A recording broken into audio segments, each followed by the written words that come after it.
Hello friends, welcome to Systematic Physics. Here we will be guiding you for content of physics for boards, NEET and JEE.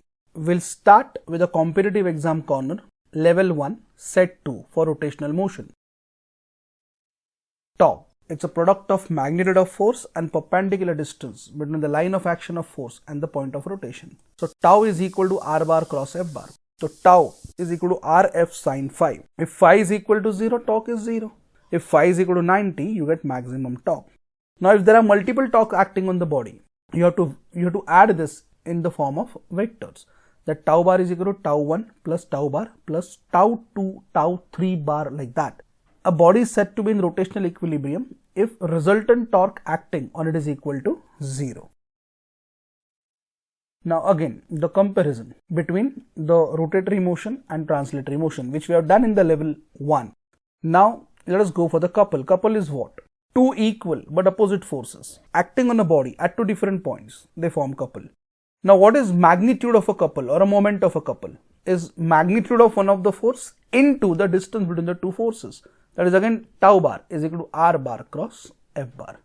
Work done by the torque in twisting the wire is equal to half c theta square, and torque acting in this case is equal to c into theta, where c is known as twisting coefficient or couple per unit twist of the given wire. Problems based on torque and couple.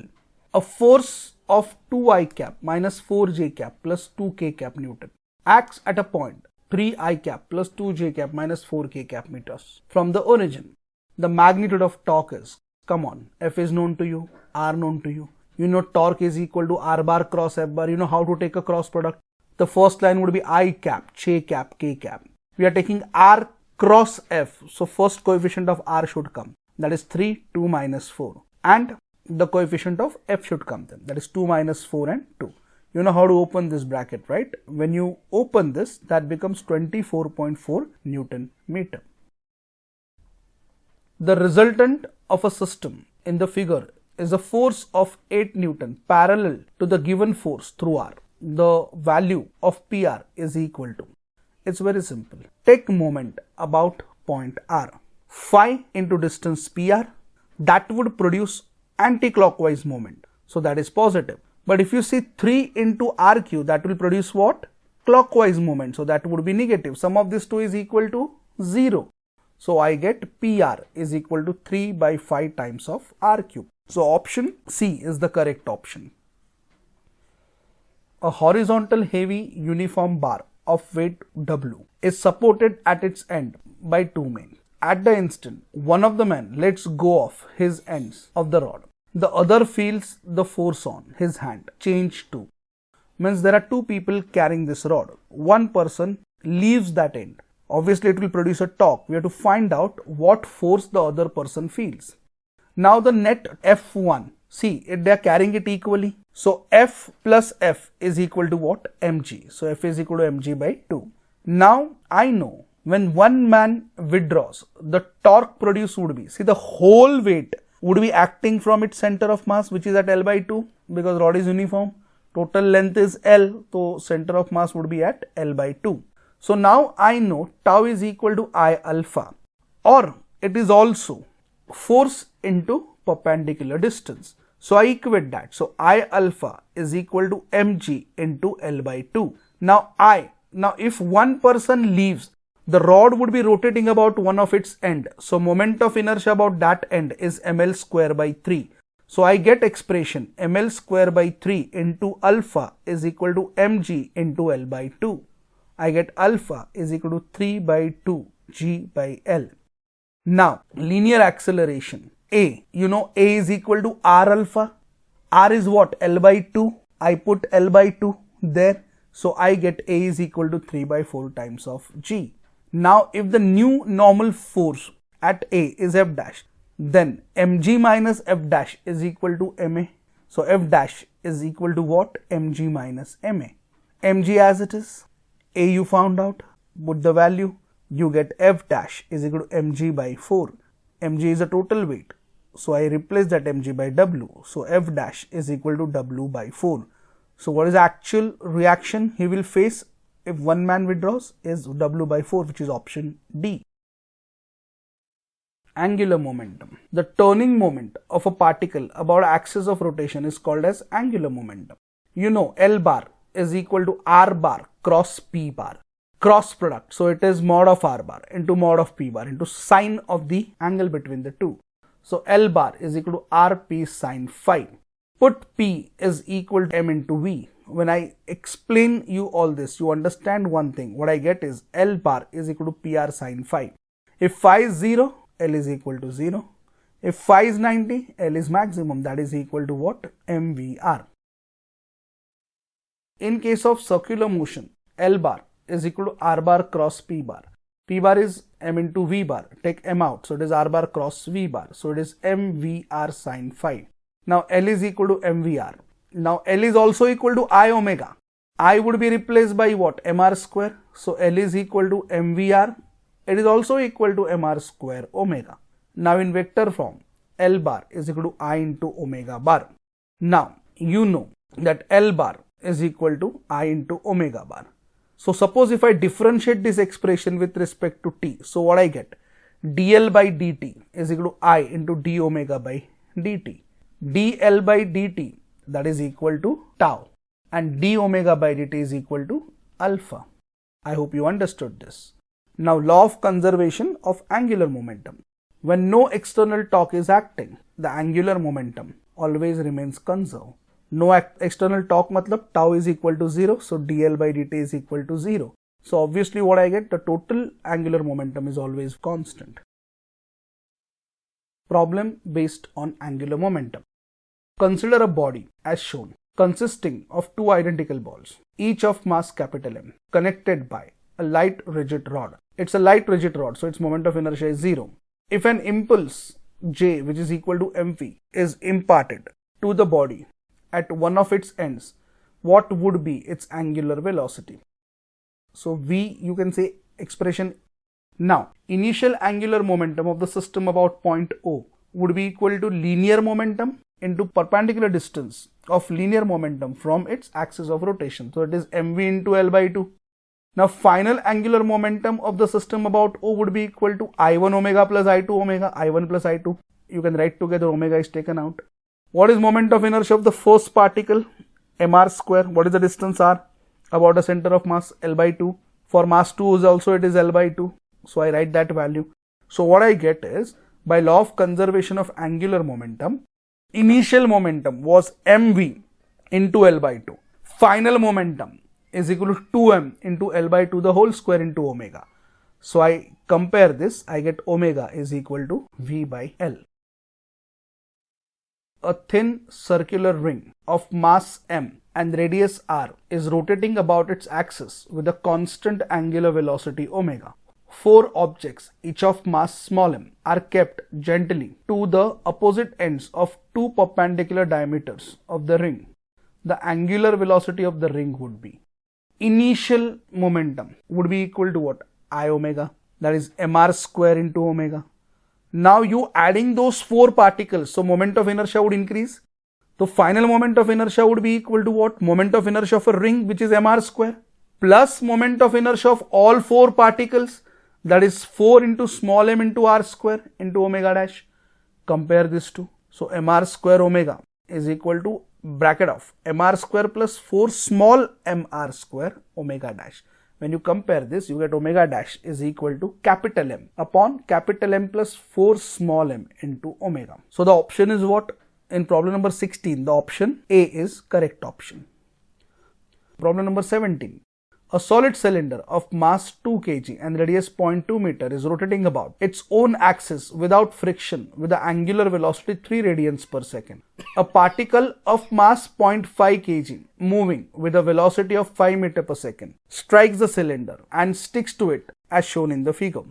The angular momentum of the cylinder before collision will be, you know, L is equal to I omega, moment of inertia of a cylinder about its centroidal axis which is parallel to its length is equal to mr square upon 2. So L is equal to half mr square into omega. All the values are given to you. Put there all the values. So you get that L is equal to 0.12 joule seconds. The option A is the correct option. The position of a particle is given by R bar is equal to I cap plus 2j cap minus 4k cap, and momentum P bar is equal to 3I cap plus 4j cap minus 2k cap. The angular momentum is perpendicular to x-axis, y-axis, z-axis. D is what? Line at equal angles to all the three axes. L bar is equal to R bar cross P bar. You take a cross product, R is given to you, P given to you. You get 0I cap minus j cap minus 2k cap. And the x-axis is given as what? I cap plus 0j cap plus 0k cap. Dot product of these two vectors would come as what? 0. So angular momentum is perpendicular to x-axis because their dot product is equal to 0. So option is A.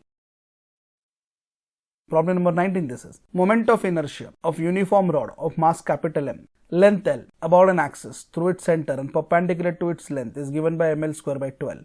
Now consider one such rod pivoted at its center, free to rotate in a vertical plane. The rod is at rest in a vertical position. A bullet of mass capital M moving horizontally at a speed v strikes an embedded in one end of the rod.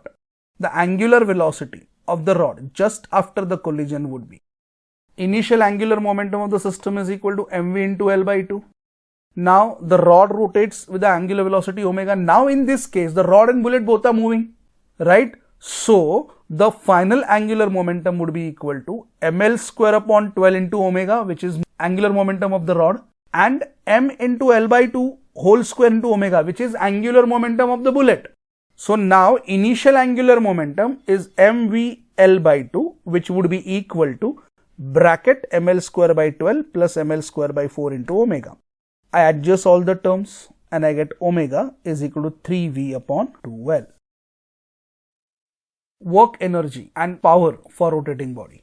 If the body is initially at rest and angular displacement theta due to torque, then work done is equal to W, which is integral of tau into d theta. In analogy with work done, W is equal to integral of F into X. Kinetic energy is half I omega square. The same can be replaced by L square upon 2I. Now, if I differentiate the above energy expression with respect to time, so d by dt of half I omega square would give me what? Tau into omega. In analogy with F into V, power in linear motion is F into V. So power in rotational motion is what? F is replaced by torque and V is replaced by omega. Slipping. When the body slides on a surface without rotation, then its motion is called as slipping. We have done this in detail, if you remember, in all the parts of rotational motion's basic content. So kinetic energy of rotating body is half mv square bracket 1 plus k square upon r square. Problems based on kinetic energy, work and power. A ring of radius 0.5 meter and mass 10 kg is rotating about its diameter with an angular velocity of 20 radians per second. Its kinetic energy is given by, it's simple, rotational kinetic energy is half I omega square. It's a ring, and what axis upon we are talking about? Diameter. So moment of inertia of a ring about its diameter is half mr square into omega square, right? So I put the values, I get 250 joules. So answer would be option D. A flywheel of moment of inertia 0.32 kg meter square is rotated steadily at 120 radians per second by 50 watt electric motor. The kinetic energy of the flywheel is, kinetic energy Ke is equal to half I omega square. I is given to you, omega known to you. So when I substitute the values, I get kinetic energy is 2304. That is option C. A body of moment of inertia 3 kg meter square rotating with an angular velocity of 2 radians per second has the same kinetic energy as mass of 12 kg moving with a velocity of, there are 4 options, very simple it is. Kinetic energy of rotation is half I omega square and kinetic energy of linear motion is equal to what? Half mv square. I want these two energies to be equal. So half I omega square is equal to half mv square. So I get v square is equal to square root of 1, that is 1 meter per second. A wheel is rotating with an angular speed of 20 radians per second. It is stopped to rest by applying a constant torque in 4 seconds. If the moment of inertia of the wheel about its axis is 0.2 kg meter square, then the work done would be omega 1 known to you 20 radians per second, omega 2 is 0, t is equal to 4 seconds. Angular retardation is omega 2 minus omega, either of this, or omega 1 minus omega 2. You get retardation it is. So you get 5 radians per second square. You know the formula omega 2 is equal to omega 1 minus alpha d. Why minus? Because it is retardation. So when I substitute all the values, I get omega 2 is 10 radians per second. The work done by torque in 2 seconds is equal to what? Loss in kinetic energy. So what happens is half I omega 1 square minus omega 2 square. You substitute the values, you get the answer. With this, we finish with the level 1 problems of rotational motion. We'll see you for level 2 problems, which is part 3 of competitive exam corner soon. Please like and share the video with your friends and subscribe to stay connected with systematic physics. Thank you.